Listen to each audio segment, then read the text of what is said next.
Incidente shock a Quartu Sant'Elena. Una donna di 57 anni è stata investita da un bus CTM all'incrocio tra via Cagliari e via Brigata a Sassari. L'incrocio è noto per la sua pericolosità nota. Io sono Matteo e ti ringrazio per essere qui sull'Isola Informa. Se vuoi restare aggiornato su incidenti stradali e sicurezza in Sardegna, iscriviti al canale e lascia un like per dare visibilità a questi problemi.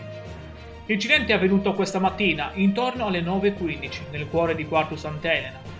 La donna stava attraversando l'incrocio tra via Cagliari e via Brigata Sassari quando è stata investita dal mezzo del CTM.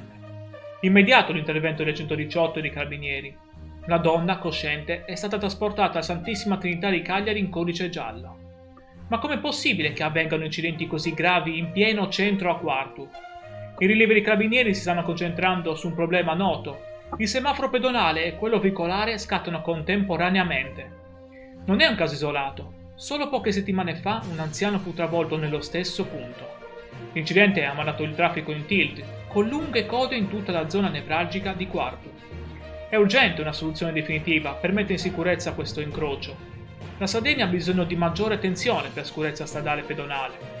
Se pensi come me che questo incrocio vada messo in sicurezza, iscriviti al canale e lascia un like per fare pressione sulle istituzioni.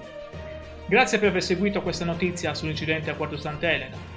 Il tuo supporto mi aiuta a portare attenzione sui problemi di sicurezza stradale in Sardegna. Ti mando un saluto e un grande abbraccio. Ci vediamo nel prossimo video dell'Isola Informa.